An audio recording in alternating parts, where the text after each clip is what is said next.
En menos de 3 años, Perú ha tenido dos presidentes destituidos por incapacidad moral permanente. Primero Pedro Castillo en 2022 y ahora Dina Boluarte el 10 de octubre de 2025.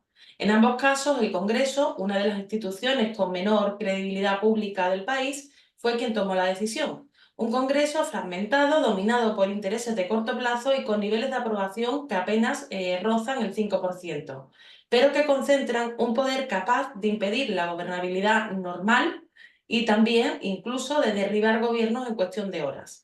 Entonces la pregunta es inevitable. ¿Estamos ante una crisis política propia de vaivenes de la coyuntura o ante una falla estructural?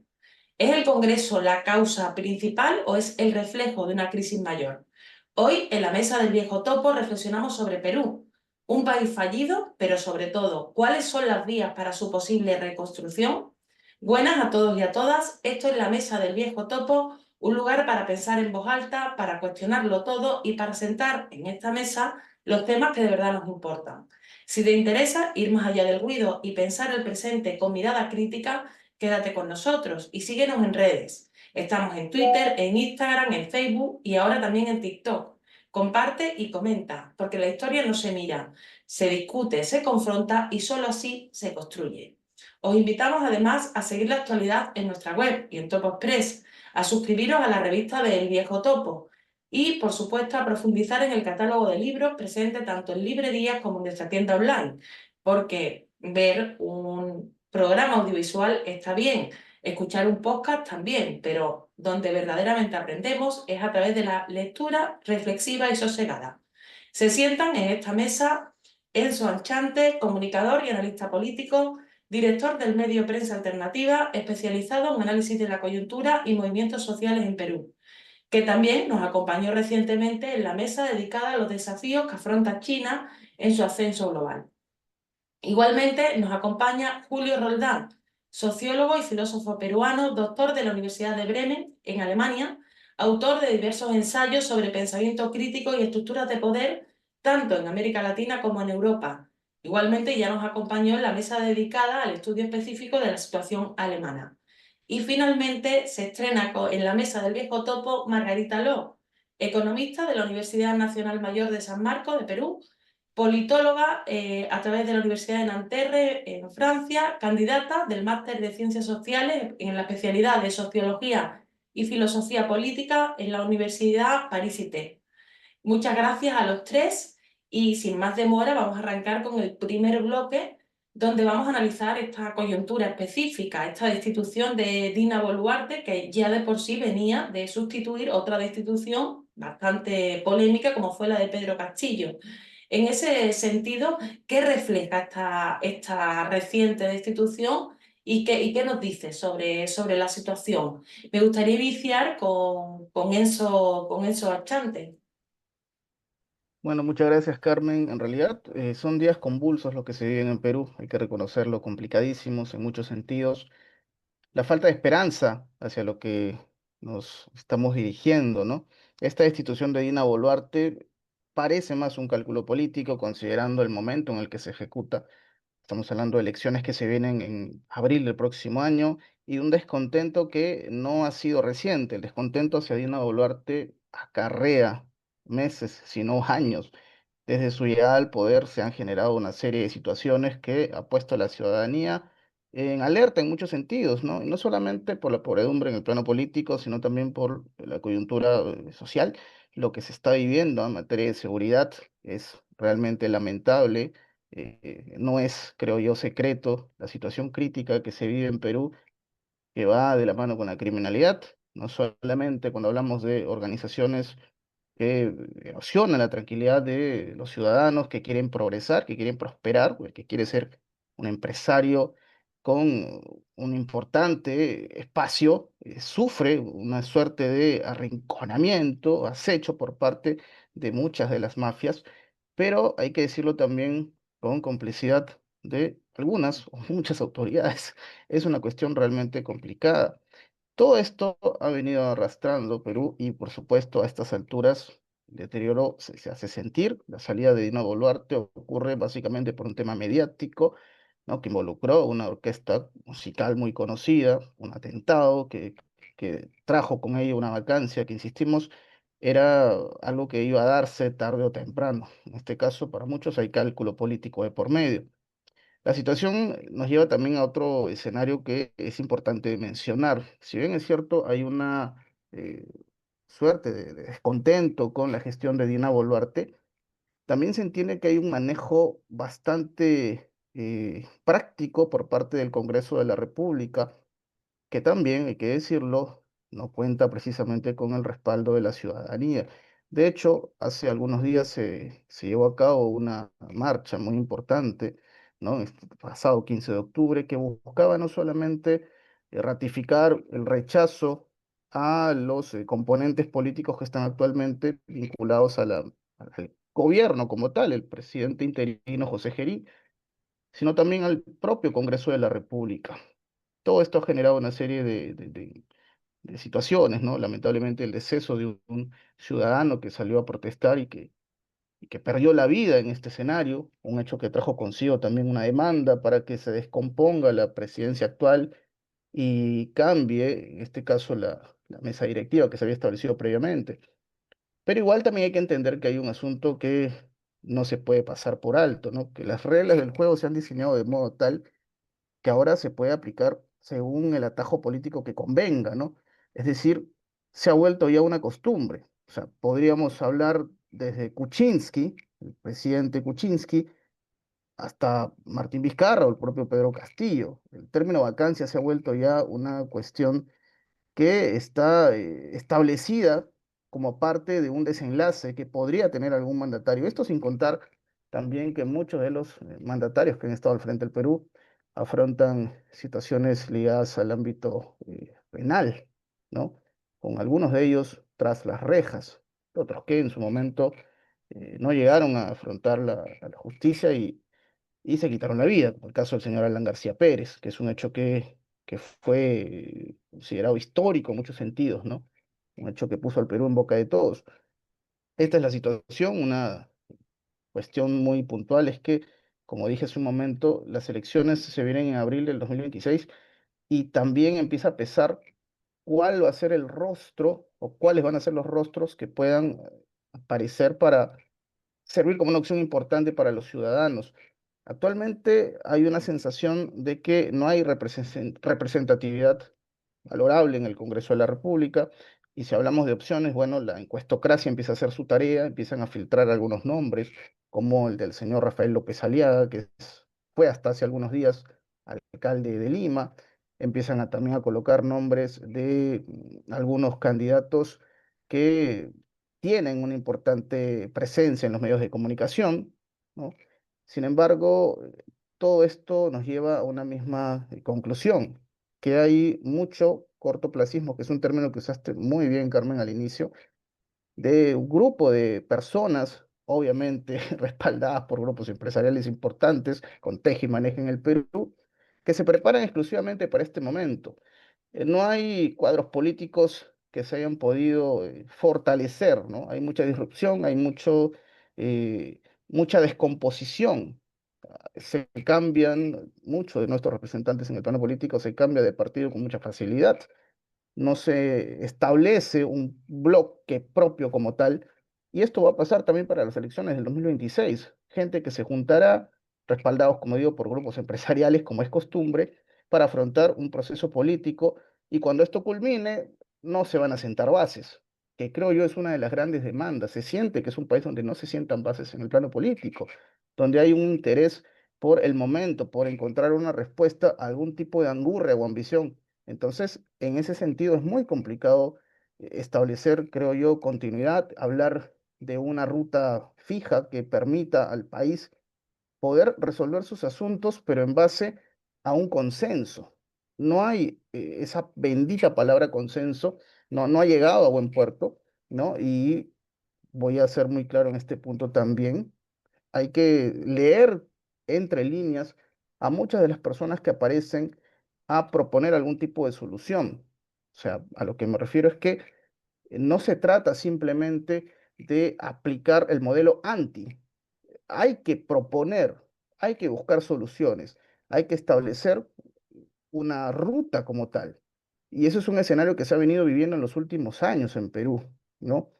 El partido de Keiko Fujimori, el Fujimorismo, hay que decirlo también, detestable en mucho sentido de la palabra, ha sido una buena fachada para un grupo importante, un grupo empresarial importante, que claramente permite que el Fujimorismo llegue al poder, o mejor dicho, que dispute el poder, aparezca un candidato de turno y cuando este candidato supera al fujimorismo en segunda vuelta, pues este mismo grupo empresarial, estos poderes, terminan capturando, entre comillas, a quien maneja el país. Entonces, esto se convierte en un bucle, lamentablemente, ¿no? Es así como creo se han venido desarrollando estas situaciones, Carmen. Muchas gracias, Enzo, también por adentrarnos en esa actualidad inmediata. A mí me llama la atención durante estos últimos años, siguiendo pues, las noticias que se publicaban en relación con Perú, precisamente esas protestas donde, por ejemplo, la condena al Congreso en su totalidad ha sido bastante habitual. Y también precisamente acusándolos de estar al servicio pues, de distintos grupos económicos de poder y de disputarse de alguna manera sus negocios. Entonces eso también genera pues, una falta de credibilidad política en esas instituciones porque parece que simplemente estamos viendo cómo se pelean las oligarquías y los demás simplemente atienden a ese escenario. Me gustaría saber cómo ves tú esta coyuntura, Juli. Eh, para mí el tema central es el tema del poder. No es el tema del gobierno, ni es el tema de la presidenta, ni del Congreso. El poder en el Perú descansa principalmente, me refiero al poder económico, en los 12 grupos que son los dueños del Perú. Hay un libro que trata precisamente los 12 apóstoles de la economía peruana, donde se concretiza exactamente con nombre y apellido cuáles son los grupos que controlan la economía peruana. Sabemos que controlar la economía, eso te da también influencia política, influencia en la iglesia, influencia en los medios de comunicación, influencia en las Fuerzas Armadas y una buena relación amical de negocios, especialmente con el capital extranjero, particularmente los Estados Unidos, que son algo así como el padrino de toda América Latina. Entonces, este grupo que descansa principalmente en la minería, en segundo lugar, en la agroindustria de exportación. En tercer lugar, utiliza y se alimenta con la informalidad.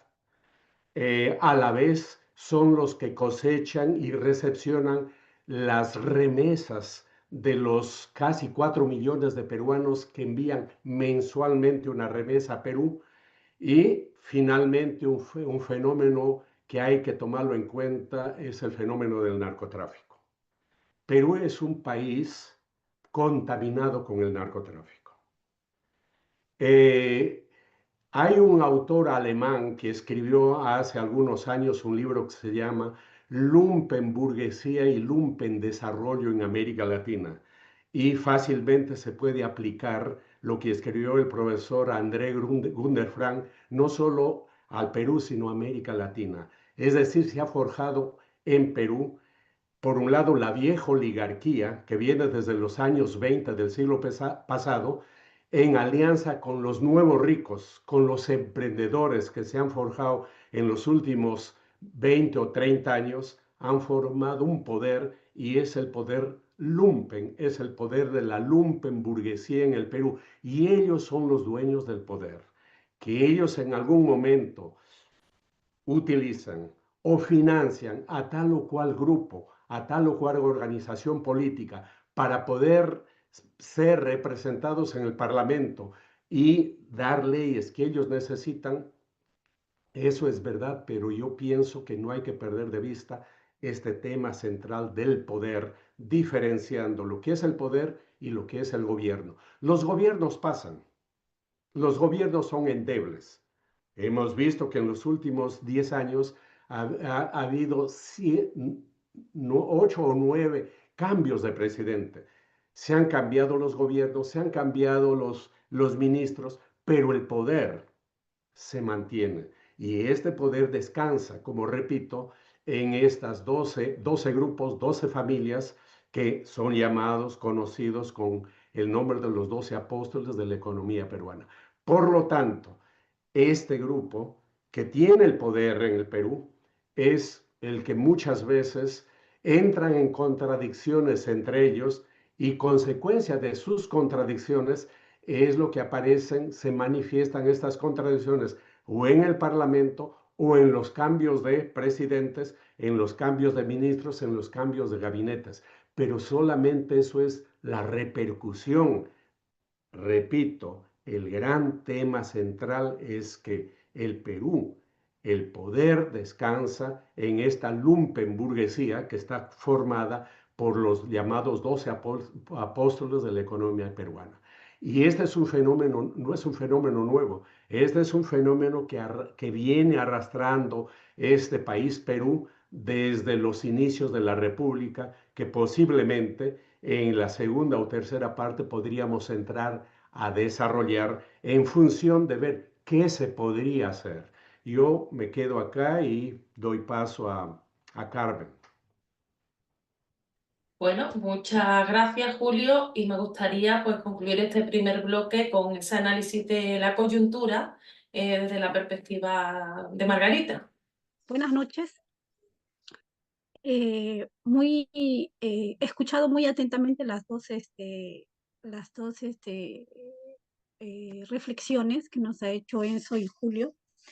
Y nosotros no podemos, como país en el Perú, la crisis que se da en estos momentos, no podemos nosotros aislarlo de un contexto internacional que está perenne. El neoliberalismo que vemos en todos los países del mundo tienen repercusiones al interior de los países. Esto quiere decir que también nosotros no nos podemos ver o analizar como políticos, economistas o de diferentes tipos de ramas de la ciencia social, no lo podemos ver al margen de un contexto histórico internacional. ¿A qué me refiero con esto? Que el neoliberalismo ha tomado iniciativas, ¿no? En base a la defensa de los intereses de clase. Quiere decir que todos los países del mundo tienen que analizar sus perspectivas de futuro en función a un análisis de lucha de clases. Eso lo decía Marx desde 1800, es decir, del siglo XIX. Pero ¿por qué digo esto? Nosotros todos los intelectuales hemos normalizado el sentido que hay clases sociales. Es decir, siempre escucho en muchos espacios que siempre van a haber clases sociales. Pero ¿de dónde deriva esta crisis realmente? De una lucha de clases que se encarna al interior de los países. ¿Y por qué digo esto? Porque eso se refleja dentro de sus condiciones sociales de existencia. Los pueblos no pueden soportar más la explotación a lo que ellos intuitivamente pueden sacar a la luz en cada crisis que se da. Y con esto quiero decir que, llevando a la realidad actual, ¿qué es lo que ha pasado con la destitución de Dina Boluarte? ¿Qué es lo que representa realmente Dina Boluarte?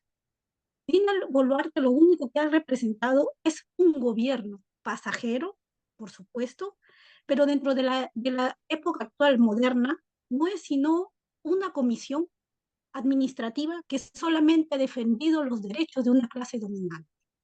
Lo decía Julio Roldán, por ejemplo, en el caso de que los dueños del Perú y en el caso de que quien detiene el poder económico se mantiene en función de qué. Es decir, las consecuencias que nosotros estamos viendo ahorita vienen desde atrás. Es decir, los reajustes económicos que ha dado el neoliberalismo expresando sus intereses dentro de la oligarquía financiera, se dio una ruptura a partir de 1992 con el golpe de Estado que dio Alberto Fujimori. Y esos intereses se siguen, como se dice, manteniendo, usufructuando, y que pueden tener diferentes formas, pero ellos defienden sus intereses de dominio, sobre todo la libertad económica o la libertad de mercado para sus monopolios. En el Perú, como se dice, buscas por donde sea y salta la luz. Es decir, hay una situación que la gente ya no puede soportar más, pero sigue soportando. Es decir, ¿qué quiere decir? Que a cada gobierno que se suceda, hemos tenido ya gobiernos sucesivos en que el pueblo nunca ha perdido la esperanza ni la va a perder, porque justamente las masas sociales empujan hacia el progreso. ¿Qué ha pasado con los intereses de estas clases que son para mí parasitarias, o sea, que ya no dan más? Es decir, por más, es decir, los empresarios que hay ahorita en estos momentos solamente usufructan de un capital del extranjero. Y aquí justamente está el contexto internacional. ¿Cuántos conflictos sociales hay en el Perú en estos momentos? En estos momentos hay a un nivel de riesgo 48 conflictos sociales de la parte del Estado. Pero, ¿qué quiere decir? Estos conflictos sociales, no 48 en total, pero ¿cuál es la tipología de estos conflictos? Estos conflictos en materia ambiental están en casi todo el Perú. En materia económica, bienes y servicios, electricidad, salud, educación, obras públicas, con lo que tiene que ver con el bienestar social del pueblo. Entonces, cuando vemos las respuestas que se dan con sucesivos gobiernos que no responden a las condiciones sociales de existencia de la población, quiere decir que no solamente es eso, es decir, el hecho está del problema, el conflicto está, es decir, pero en qué momento se da cada fase de ruptura una cierta insurrección, un cierto llamado de atención del pueblo contra sus gobernantes. Y justamente se da en las diferentes inestabilidades de los gobiernos. Tal es así que Dina Boluarte llega con Pedro Castillo. Pedro Castillo representa algo, no representa solamente el hecho de que representa una parte de la población, no, representaba a una mayoría que justamente veían en su esperanza un cambio social, que siempre se ha dado con los partidos progresistas, pero que ninguno ha respondido a esa demanda. Y el Perú, ¿y qué es lo que hace la derecha? Justamente utiliza para negar esa demanda social y esa esperanza de cambio, lo que utiliza es el terrorismo. Y el terrorismo nace justamente de una injerencia extranjera, que es la injerencia de Estados Unidos, para justamente negar toda insurrección social en el Perú. Y esto viene de la época de los 1980. Estamos 2025, 40 años después de una insurrección armada, una lucha armada, de un conflicto social, de una guerra interna, ya, de un terrorismo, llámese como se quiera, pero 40 años después siguen acusando toda demanda social de terrorismo. Pero este término nace justamente para negar cualquier demanda social de parte del pueblo. Entonces, vemos ahorita en estos momentos que las condiciones sociales de existencia de la población en materia económica, en materia política y social, se han deteriorado. Y que los gobernantes actuales ya no responden a las necesidades del pueblo. Están tan distantes, hay una distancia tal que lo que ha habido es un capitalismo de Estado, de tomar el Estado por asalto para usufructuar hacia sus propios intereses. Entonces, esa es la realidad actual. Y la perspectiva, claro que sí. Es decir, el pueblo siempre va a estar en lucha constante. ¿Por qué? Porque no tienen absolutamente más nada que perder. No solamente es en el Perú, América Latina en su conjunto. ¿Y por qué? Porque las pugnas de los intereses extranjeros están al interior de los países. ¿Y esto qué quiere decir? Por ejemplo, ¿usted cree que los intereses estadounidenses van a estar muy tranquilos con los intereses chinos de haber tomado poder y posición con respecto al primer puerto que hay en América Latina, con respecto al más grande puerto de Chancay? Es ahí donde se ve la pugna de los intereses extranjeros en los países justamente desarrollados como los nuestros. Pero eso también genera un malestar social dentro de la población. ¿Por qué? Porque al decir que eso va a dar economía o va a mover la economía, totalmente falso. Eso es un robo descarado. Los contratos ley son robos descarados constantemente. Todos los conflictos sociales que hay son robos descarados de intereses extranjeros. Entonces, sí, los economistas en el Perú se ponen a trabajar conforme a cada contrato ley que se ha dado en cada sitio de los conflictos sociales, se van a dar cuenta realmente de los millones y millones de dólares que estos países capitalistas, occidentales, neoliberalistas, han robado al pueblo. Por eso no puede haber desarrollo, porque no solamente hay una injerencia de capitales extranjeros, sino que hay una burguesía, hay una oligarquía financiera que detiene ese poder para intereses particulares. Y cuando no se cambie esa concepción de ver las cosas en el Perú, lamentablemente vamos a seguir de insurrecciones, de muertes, masacres y desapariciones, y vamos a tener nuevamente dictaduras, y nuevamente parece que se repite la historia. Entonces, cuando hablamos de gobernabilidad actualmente, he escuchado a Enzo decir que van a salir Fuerza Popular y que vamos a tener una nueva elección. Yo les digo a la población conjuntamente, cuando hay una captura del Estado y de todas sus instituciones, en el cual se ha arrebatado la disque democracia, entre comillas, el Perú democráticamente ya no es una democracia. Y no solamente lo digo yo, lo dice la canción. Esta ya no es una democracia. ¿Y de qué democracia estamos hablando cuando las elecciones que se vienen en el 2026 ya están vetadas por el pueblo de antemano? Entonces, ¿qué queremos decir? ¿Que podemos llegar a algún pesimismo? Claro que no. La diferencia es que muy pocos intelectuales van a decir que va a haber una confrontación, y una confrontación fuerte.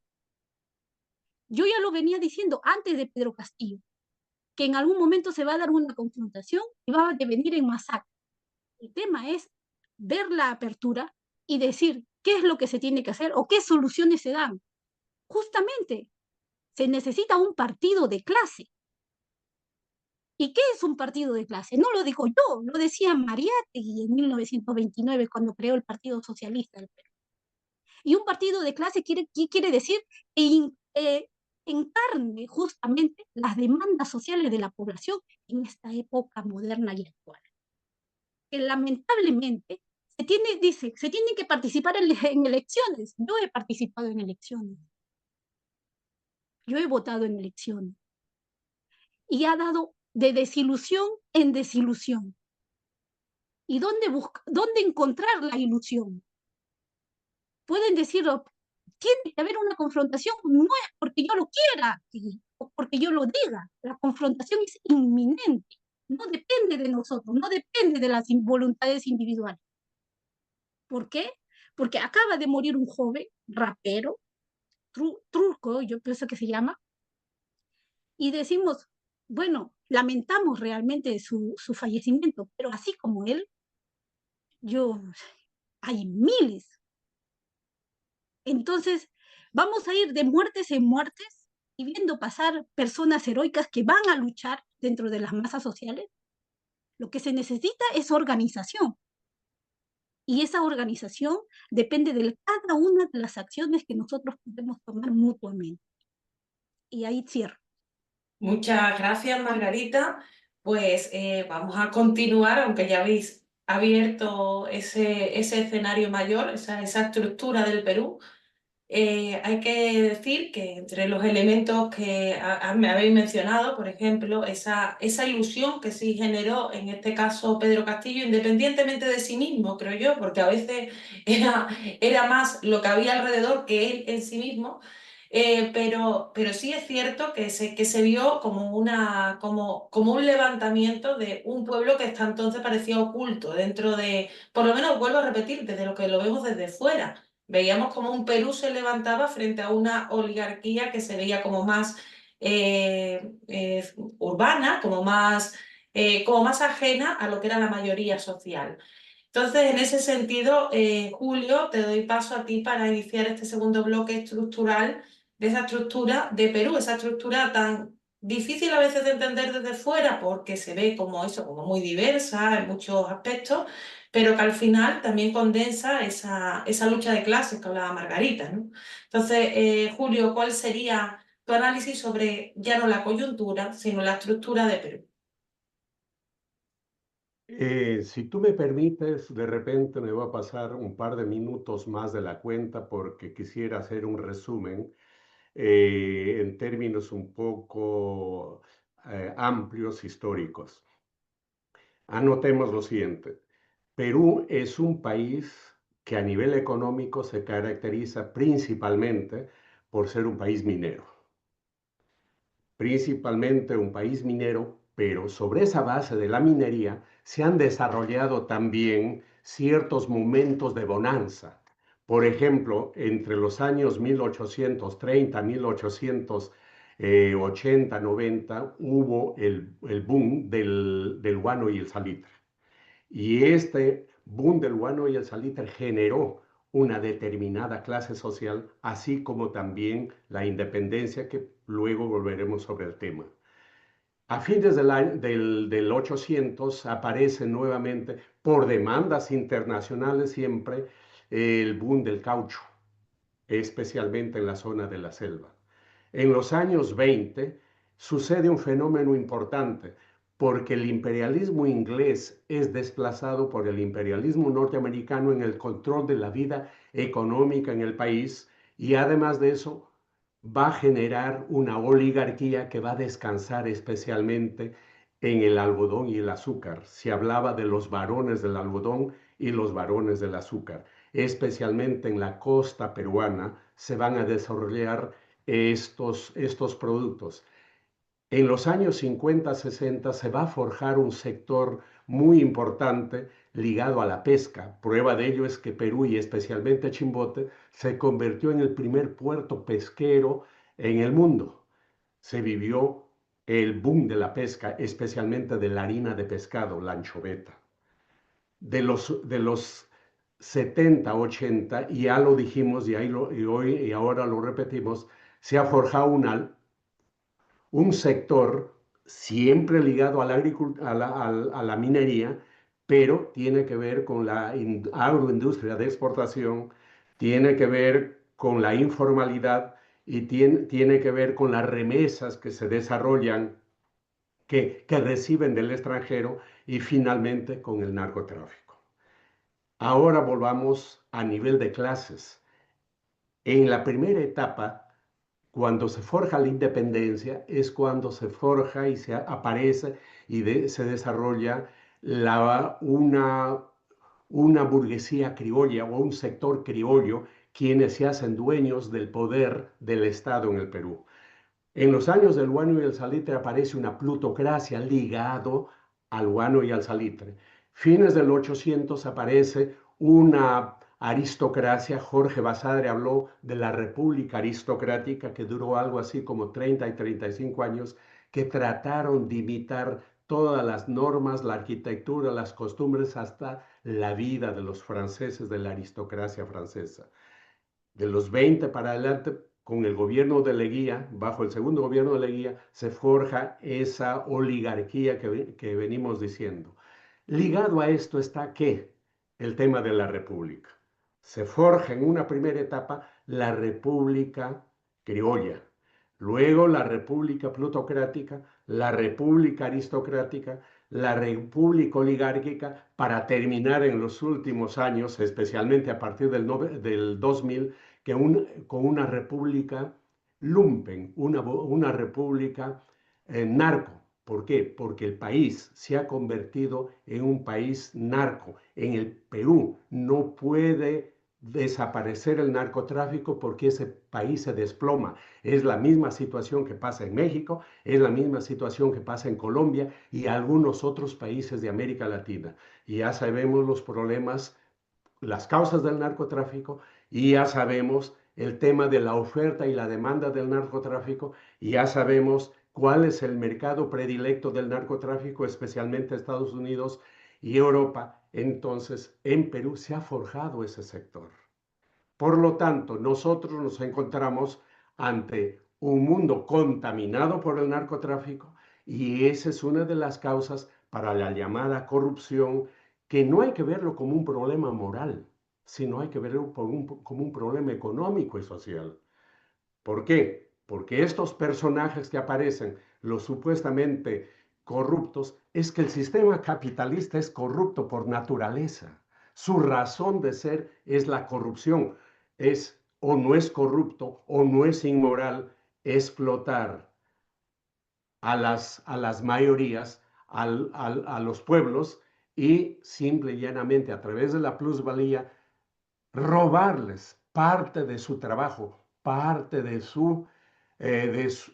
todo lo que ellos han empleado para producir tal o cual mercancías. Entonces, el capitalismo, donde sea, donde actúe, es un sistema corrupto. Ese es un sistema inhumano, es un sistema degenerado, que en unos lugares funciona mejor que en otros, como en Europa, en comparación a América Latina, es verdad, donde algunos de sus principios y sus leyes también funcionan mejor, es verdad. Y quiero terminar con esto hablando de cómo se ha desarrollado esta república y el tema de la democracia.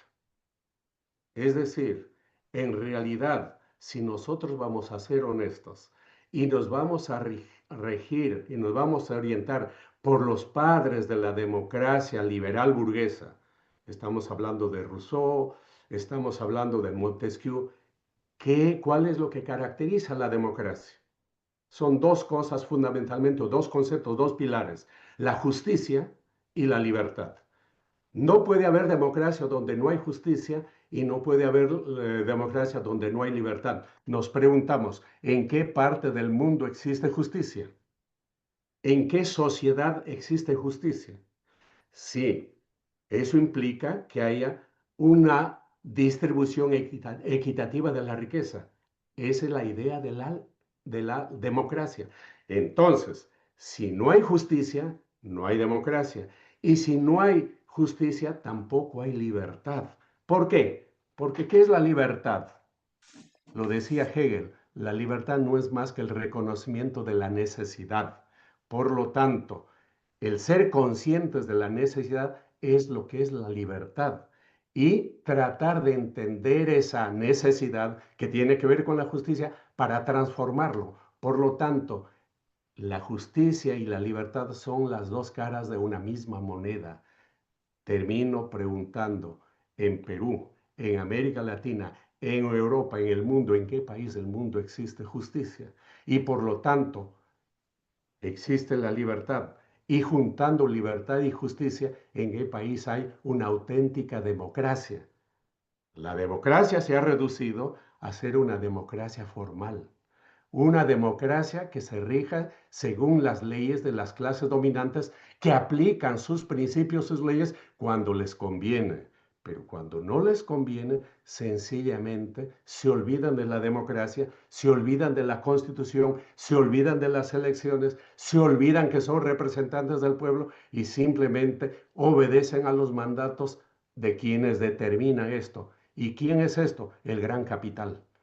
Si nosotros nos olvidamos que el poder descansa en el gran capital, sencillamente vamos a estar hablando de cualquier cosa, pero menos de algo que realmente tiene que ver con la realidad, no solo peruana, latinoamericana, sino con la realidad mundial. Muchas gracias, Julio. En relación con la democracia, recuerdo recientemente en la mesa que hicimos sobre el sionismo, Pedro Costa Morata reflexionaba sobre la democracia y decía algo así como que la democracia requería de algo más de contenido.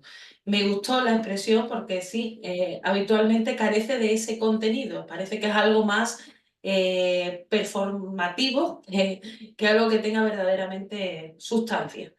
En otro sentido, también quería decir, Julio, que el capitalismo funciona mejor en Europa, funciona mejor en Estados Unidos porque al fin y al cabo exporta las pérdidas y expolia las ganancias. Entonces, ese sistema mundo también ha beneficiado que le funcione mejor el capitalismo. Continuamos con Margarita, el análisis estructural. Sí, exactamente lo que ha dicho Julio. Cuando queremos tomar nosotros o hacer un análisis estructural, necesariamente tenemos que ir a un recuento histórico. Es decir, está ligado a eso, como lo dijo bien Julio. En cada etapa de la historia, estructuralmente se han sucedido o ha avanzado de repente quizás no a una velocidad como hubiésemos querido, pero sí han habido momentos de progreso dentro en el caso del Perú. Más sin embargo, podemos rescatar en este sentido histórico que han estado siempre presentes los países imperialistas, bajo sus intereses. Lo ha dicho el imperialismo inglés y, bueno, en este caso ahora el imperialismo americano.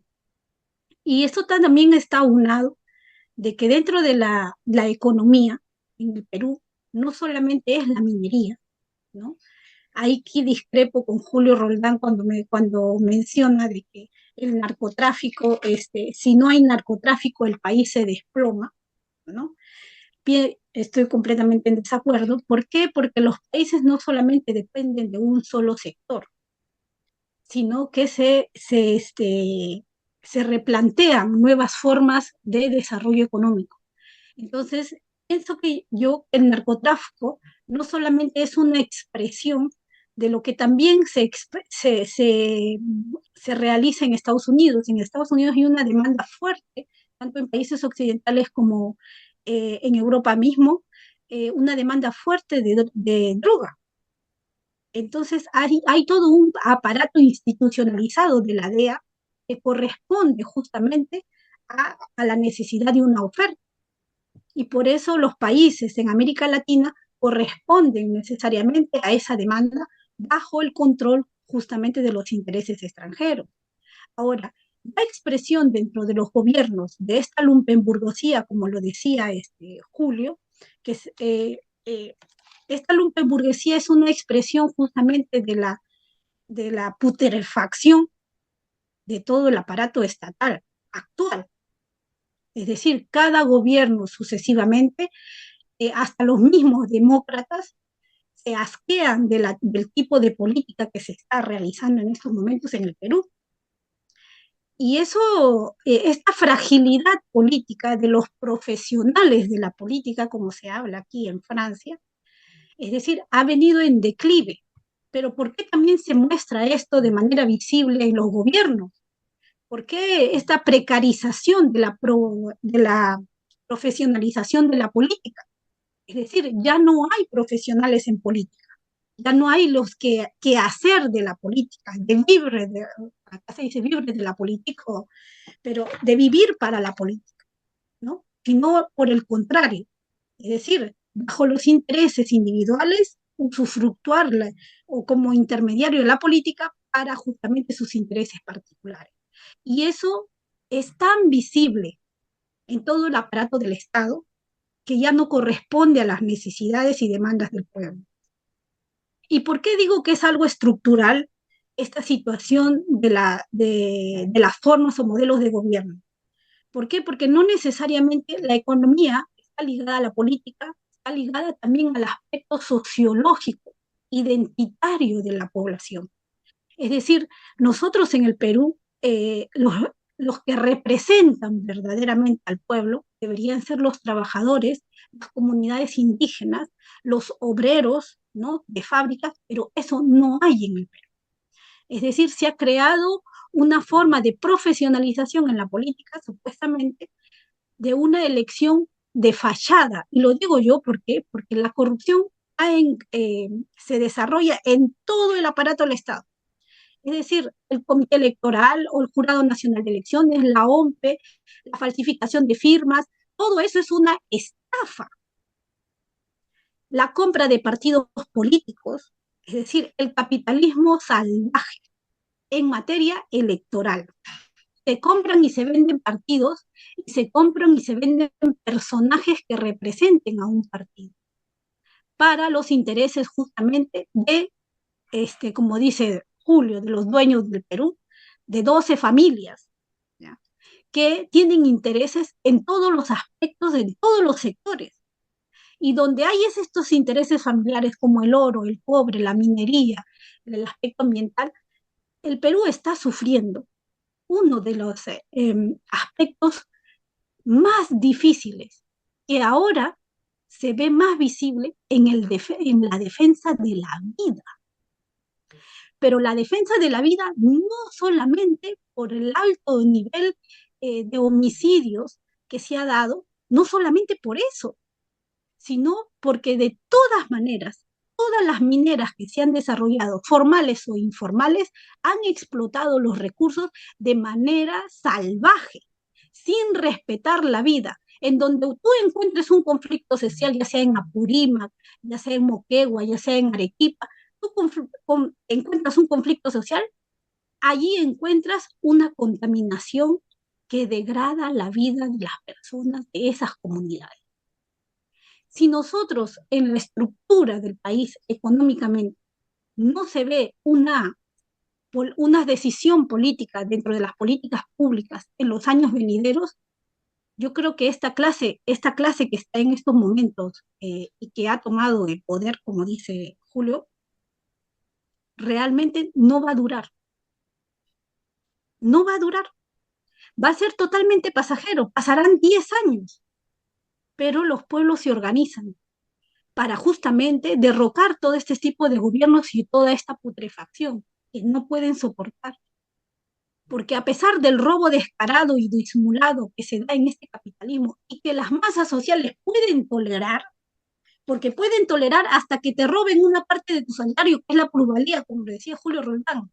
Pero ¿sabes cuál es la ínfima línea fronteriza entre la explotación y la insurrección a la violencia?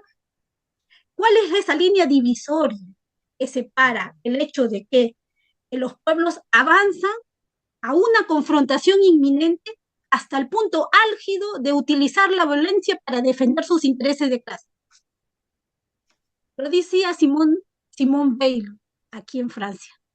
Esa línea divisoria se llama humillación. Un pueblo que llega subjetivamente hasta el límite de ser humillado y de ser arrebatado toda su dignidad moral como pueblo, pasa justamente a tomar la violencia. Pero no por la violencia. Lo decía Benjamin Gussi, Alemania, este filósofo que hablaba sobre la violencia revolucionaria, pero no como una violencia revolucionaria en el sentido del terrorismo que nos han hecho creer desde 1980. Hablaba de la violencia revolucionaria como una confrontación inminente para defender sus derechos de clase, en el cual ya no podía soportar más las condiciones necesarias de subsistencia de esa época. Y cuando hablamos de época, no estamos hablando de 5 años de un gobierno. Cuando hablamos de época, estamos hablando de una época de ruptura que avisora un progreso. Y en el caso del Perú, en el caso de yo estoy estudiando un poco la situación en el Perú se inicia una lucha armada diferente a los años anteriores, que actualmente se avisora, ¿cómo se avisora esas consecuencias de esa violencia que se dio en los años 80? ¿Cuál ha sido esa consecuencia actual? Y que la derecha, y que las oligarquías, y que mismo los intereses extranjeros imperialistas toman muy en serio con el término de terrorismo. No dejan que ningún representante del pueblo encarne sus demandas sociales. Con eso, cualquier dirigente social que ose, por lo menos, encarnar esa lucha de reivindicación en defensa de los intereses del pueblo, va a ser apresado, va a ser ajusticiado y va a ser metido preso. Porque saben ellos, del lado de la derecha generan muchos líderes y dirigentes sociales, pero del lado de la izquierda no admiten ninguno. Y la manera de negarlos justamente es la manera de acusarlos de terrorismo, pero de ese terrorismo, de la defensa de las luchas sociales de una clase, de las clases más populares. Entonces vemos hoy que las elecciones que se vienen, no hay ningún dirigente que encarne esas demandas sociales, y ellos lo saben. Estas elecciones que se vienen no son unas elecciones de ilusión, son unas elecciones de desilusión, pero desilusión y de beneficio para la oligarquía financiera, para los intereses de la burguesía nacional y los intereses extranjeros, porque esto está unado, ¿sí?, a los intereses extranjeros. Tal es así que Estados Unidos está viendo la posibilidad de poner un puerto en el norte del Perú, en Piura. Entonces, ¿qué quiere decir? Que estas pugnas también se van a dar al interior del país y es más factible tener gobiernos a los que se puede comprar a gobiernos que se le puedan defender sus intereses nacionales. No solamente sucede aquí en Francia, sucede en Ecuador, sucede en México, sucede en Bolivia, sucede en Brasil. Es decir, hay muchas contradicciones entre los intereses nacionales, una burguesía que defienda sus intereses nacionales y los intereses de extranjeros. Es en esa dualidad que se forma el BRICS también, para una mejor redistribución y una mejor negociación con los países para que puedan autodeterminarse en sus decisiones políticas y económicas, cosa que no sucede ni con Estados Unidos ni con China tampoco, porque China no solamente ingresa con sus capitales económicos, sino simplemente ingresa, usufructa todo, pero se apodera de ese espacio, de ese sector, pero no le da margen de maniobra, es decir, margen de trabajo, de decisión a los intereses nacionales. Entonces, todos esos conflictos se van a desarrollar en el Perú. Y tal es el temor, me digo yo, Adubiri, Santos en Arequipa, Adubiri si no me equivoco, en Ayacucho, se puede decir, o en Junín, ¿no? Es decir, todos estos líderes sociales están judicializados. Ninguno puede participar en elecciones. Y justamente ese es el temor de la derecha, que se aparezca un nuevo Pedro Castillo con esas mismas demandas del pueblo. Y cuando uno va a la historia, en 1921 se dio una insurrección de Tocroyoc. Tocroyoc ha sido una insurrección rural peruana que se da en Espinar, Cusco. Desde 1921 hemos tenido insurrecciones a los que se le han apodado de cabecilla. Es decir, ellos, cada vez que se aparezca un líder regional que defienda los intereses a nivel nacional, necesariamente van a judicializar. Es decir, por eso, cada vez que se van a dar marchas, contramarchas actualmente en el Perú, lo que va a haber es que nadie va a querer encarnar esa lucha social, salvo que quiera asumir quiera asumir un papel histórico en ese momento, pero la realidad es esa, es decir, todo está ligado, el aspecto sociológico, el racismo, la discriminación, el feminismo, los homicidios. Si vemos la cantidad de jóvenes que están sin trabajo y en desempleo y que no tienen otra opción justamente que robar, delinquir, entonces vemos que todo es una putrefacción, pero a pesar de eso, el pueblo está luchando. Es decir, sus sistemas de defensa y de acción no dejan de querer sentir que debe haber un cambio. Y por eso que estas muertes heroicas, digo yo, se van a ir dando y suscitando, no solamente este año, sino en los años venideros, y hasta es posible que haya masacres como lo ha hecho Dina Boluarte, para justamente sembrar el miedo dentro de la población y que no haya un nivel de organización de insurrección. Eso sería todo. Muchas gracias, Margarita. Pues cerramos este segundo bloque estructural con Enzo. Perfecto, Carmen, muchas gracias. Bueno, evidentemente, como lo han mencionado anteriormente los panelistas, sí es importante hacer énfasis en el contexto histórico, pero hablar de un hecho que se mantiene, porque a ver, si nos ordenamos y pensamos en el nacimiento de la República Criolla, entendemos que hay un hilo que no se ha cortado hasta el momento, ¿no? Que es que el poder se concentra en Lima desde este nacimiento de la República y se percibe como una política que se diseña para pocos, ¿no?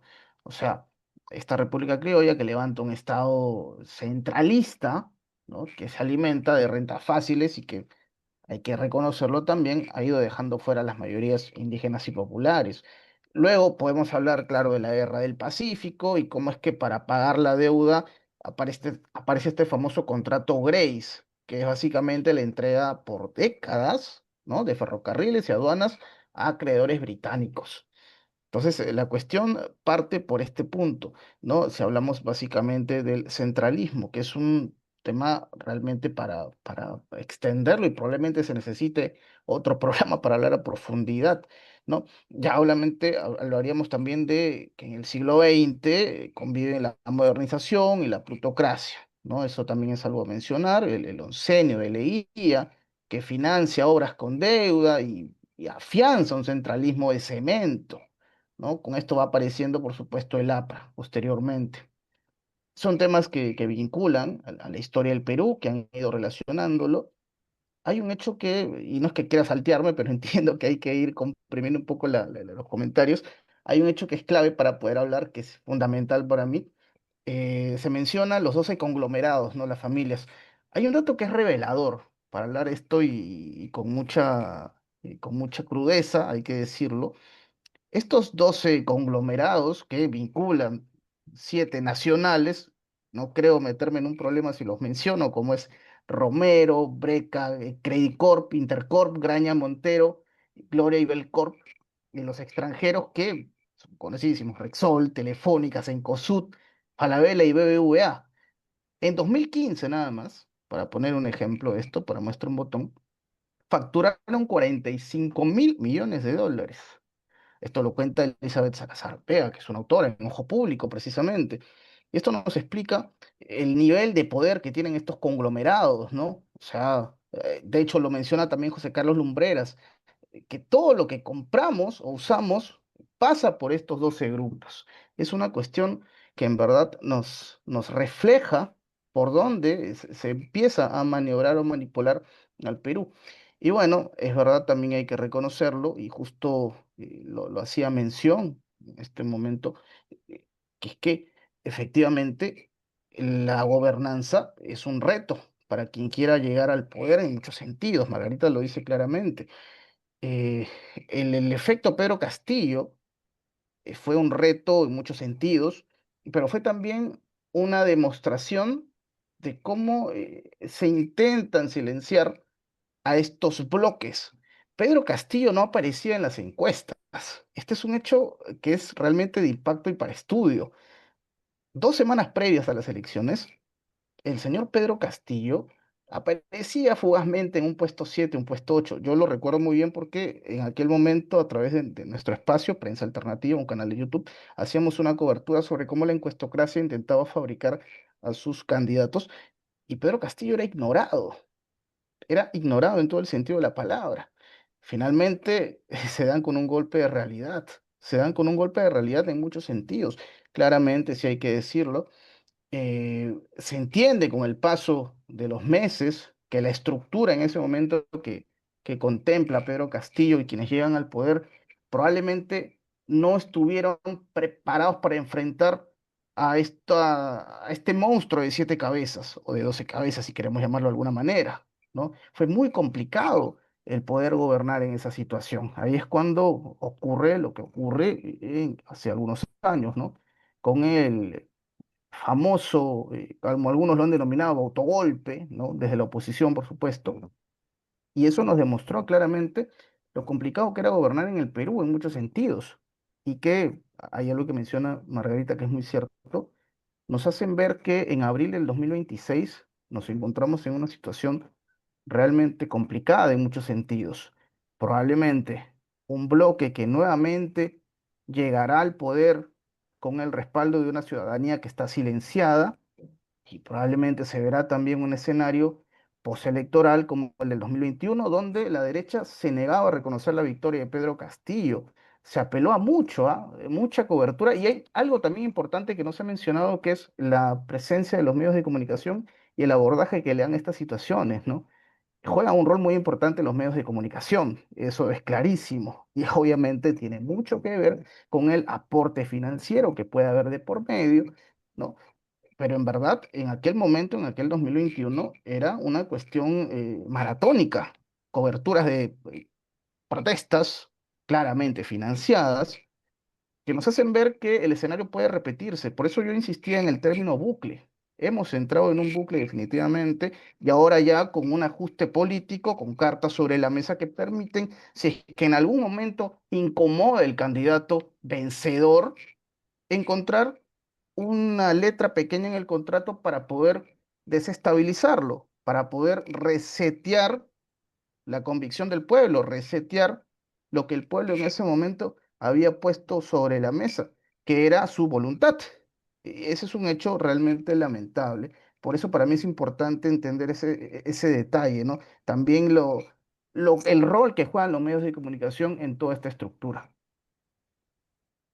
Muchas gracias, Enzo. En relación a los medios de comunicación, cuando la victoria de Pedro Castillo, yo estaba dentro de un proyecto que estábamos haciendo coberturas electorales y recuerdo que coincidían con las elecciones en Ecuador y lo teníamos todo planteado, focalizado fundamentalmente en Ecuador y de pronto fue la sorpresa de Perú, que siendo honestos parecía que ninguno nos lo esperábamos porque nos cambió por completo la planificación de la programación que teníamos, lo cual me avergüenza, pero por otra parte creo que también es interesante en relación a lo que ha mencionado también Margarita, de que al final, cuando las situaciones llegan a un límite, pues se producen estallidos, cuando el pueblo necesita salir adelante, también se van creando esas estructuras. Así que, bueno, como nos hemos pasado de tiempo, os voy a pedir que en este último bloque seáis un poquito más breves, más concisos, porque vamos bastante pasados de tiempo. Pero querría eso, a modo de conclusión y también a modo de esperanza, cómo se podría plantear una refundación del Perú y sobre todo cuáles son los actores que pueden realmente llevar a cabo este momento histórico tan necesario. Y vamos a iniciar ahora con Margarita. Bueno, es una pregunta bastante difícil de tener una respuesta concreta, pero creo que se podría resumir en algo muy claro, es que las masas sociales siempre están dispuestas a encontrar su camino. Es decir, esta disponibilidad del pueblo en luchar, fracasar, pero como decía Lenin, siempre con mucha sagacidad. Y creo que en cada experiencia que se ha dado en el país, pequeñas o grandes, creo que se ha encontrado diferentes tipos de caminos, que no podemos caer en el pesimismo histórico. Los pueblos son optimistas, es decir, las voluntades sociales son inmensas, ¿sí? Son de una creación que depasa justamente la reflexión de nosotros mismos. Es decir, ahí me hace pensar que lo que decía, es decir, escapa a nuestra reflexión actual muchas voluntades sociales que se están dando justo en este momento. Es decir, mientras que nosotros andamos reflexionando, las masas sociales ya están actuando, ¿no? Entonces, creo yo que se avisoran tiempos nuevos, ¿por qué? Porque eh, cuando vemos la historia de las revoluciones, de las insurrecciones, que en algunas veces han fracasado, que hay una restauración y contrarrestauración que se dan en los diferentes tipos de países, bajo condiciones concretas diferentes, siempre encuentran una salida. Es decir, siempre hay un accionar del pueblo que escapa justamente a las voluntades individuales. Y yo creo que en ese sentido, el Perú es un pueblo muy combativo, muy heroico, nos ha dejado excelentes lecciones y nos sigue dando excelentes lecciones para los que asumen realmente una misión histórica. Creo yo que se nos ha legado una carga, como se dice, un peso inmenso a poder sobrepasar, ¿no? Porque las luchas sociales en el Perú se han dado, como decía Mariátegui, con sangre, sudor y lágrimas, ¿no? y creo que eso no ha cambiado. El pueblo va a seguir luchando, las masas sociales están prestas a seguir luchando, van a encontrar su propio camino con todas las lecciones y experiencias que se ha dado en los últimos 40 años, y creo yo que el hablar de refundar una nueva democracia, una nueva república, como se está hablando aquí en Francia también, sobre la sexta república, es decir, cada etapa cumple una, termina una etapa. Y creo yo que en el caso del neoliberalismo, que está en declive a nivel mundial y que está entrando en crisis o ya ha entrado en crisis a nivel también de los países, al interior de los países, creo que es un buen momento en este devenir histórico, dentro de estos 30, 40 años de lucha, 50 años se podría decir en los cálculos chinos, que hay muy buenas perspectivas para que se dé un pueblo muy organizado. Se ha dado, y creo que una de las lecciones de resistencia social y política que se ha dado con muertes de verdad pasa ya el límite de la imaginación en el caso de Palestina. La solidaridad internacional, la fuerza social de las masas sociales, el espíritu combativo y de lucha de la parte de los intelectuales, de tomar posición con respecto a una degradación no solamente del espíritu moral de los pueblos, sino de esa humillación. Y yo creo que en ese sentido las voluntades individuales van a terminar como ser social de cumplir su misión histórica, y en ese momento yo avisoro una revolución social. ¿Por qué? Porque Mariátegui decía, los pueblos no pueden avanzar sin un mito, el mito de la revolución social. Y ahí me quedo. Pues bueno, tengo que decir primero que en la mesa anterior que fue sobre dónde está la izquierda, que era un poco la pregunta, si estaba la izquierda ausente, también se habló de Mariátegui, del mito, porque o sea, muchos creen que el peruano más universal es uno que recibió un premio Nobel y no sé qué, pero no, por lo menos en las mesas es Mariátegui, porque salen casi todas. Bueno, pues continuamos con este cierre con Enzo. Sí, perfecto, gracias por el pase, Carmen. Bueno, yo prefiero ser optimista también, al igual, al igual que Margarita. Prefiero ser optimista. El Perú puede levantarse. De hecho, ya lo está haciendo desde abajo, desde la voluntad. Puede parecer quizás poco idealista y bastante iluso decirlo, pero lo hace desde abajo, en las ollas comunes que alimentan barrios enteros. Esa solidaridad, ¿no? En las rondas campesinas, que hay que mencionar también aquellas rondas que cuidan sus caminos, las comunidades amazónicas que defienden el bosque. Sí, es verdad que venimos de una crisis muy larga, eso no lo podemos ocultar. Una pobreza que ha vuelto al 29%, 7 de cada 10 trabajadores en la informalidad, con una capital que concentra el 42% del PIB. Eso es verdad. Pero también hay que decir que venimos de una resistencia social importante. Es un país que no se rinde, que ha demostrado que cuando el Estado no llega, tiene capacidad de organizarse como pueblo. Yo prefiero ser optimista en ese sentido. El problema claramente es estructural y político, evidentemente, ¿no? El centralismo que ya mencioné, que margina territorios, con partidos que son cascarones, organizados como parches para contiendas políticas, y la vacancia que se ha vuelto, por supuesto, un hacha, y evidentemente un recurso preferido por aquellos bloques políticos. Es verdad que en 4 años hemos tenido alrededor de 160, 170 ministros, más o menos, estaba haciendo la cuenta el otro día, es una barbaridad en interior, digamos, hablando solamente de una cartera, ¿no?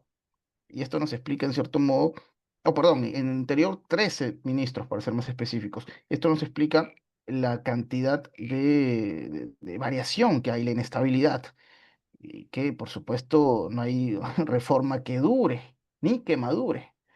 Perú parece un bus que transita sin saber a qué ruta dirigirse, eso es evidente. Pero insisto, lo importante que es la resistencia social en ese sentido, lo importante es que es la solidaridad y sobre todo la empatía. sobre todo la empatía, que es otro punto valiosísimo.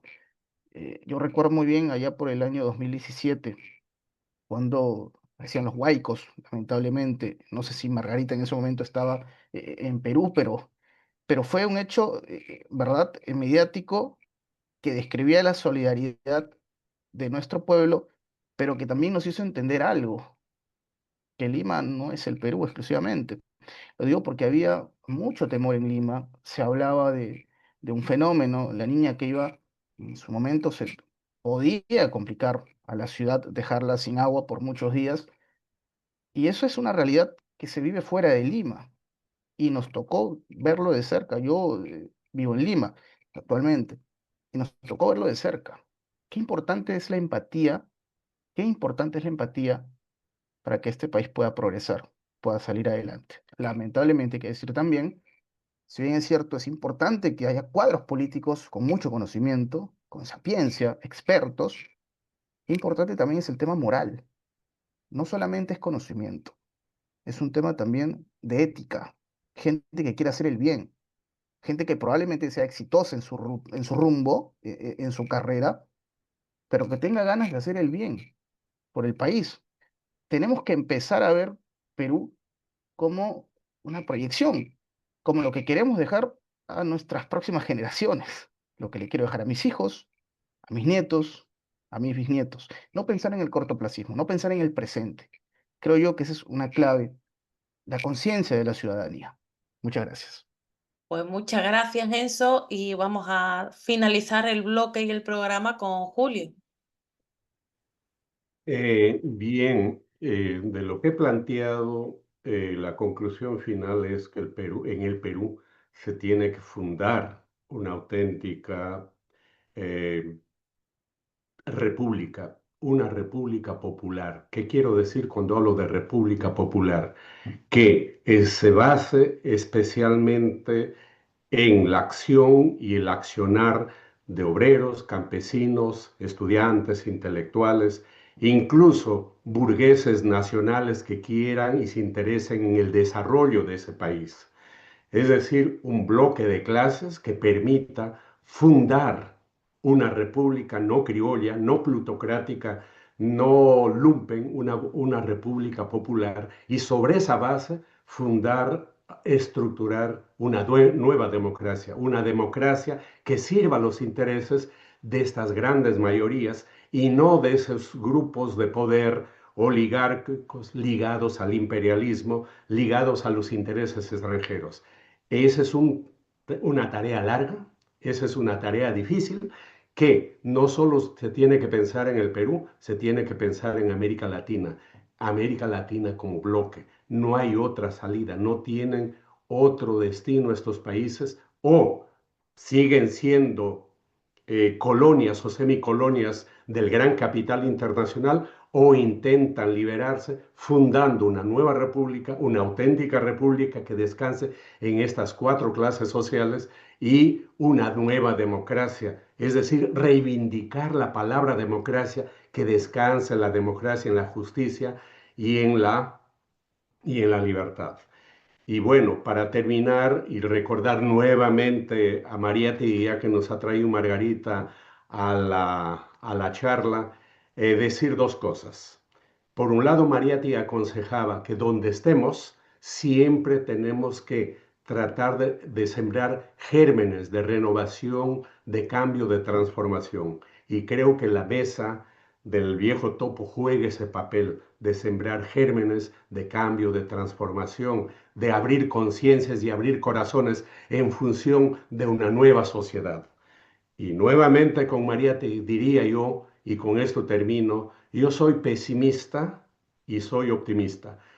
Pesimista de la realidad y optimista del ideal. Es decir, soy pesimista en el sentido, creo que esta sociedad capitalista, depredadora, va a terminar, no va a caer porque simplemente se les ocurrió, tiene que ser derribada y transformada, y a la vez soy optimista del ideal, es decir, que una nueva sociedad se tiene que forjar desde las entrañas mismas del capitalismo, y esa nueva sociedad será la que herede lo mejor del capitalismo y desarrolle todas las condiciones del alma y el espíritu y el conocimiento que está prácticamente controlada por los intereses económicos, políticos, sociales. Es decir, liberar a la sociedad, en otras palabras, humanizarlo. Y eso no es un problema solamente de Perú, es un problema de América Latina y es un problema del mundo. Gracias. Bueno, pues muchas gracias a los tres. No voy a extenderme para la despedida porque creo que ha sido bastante, aparte bastante extenso, bastante completo.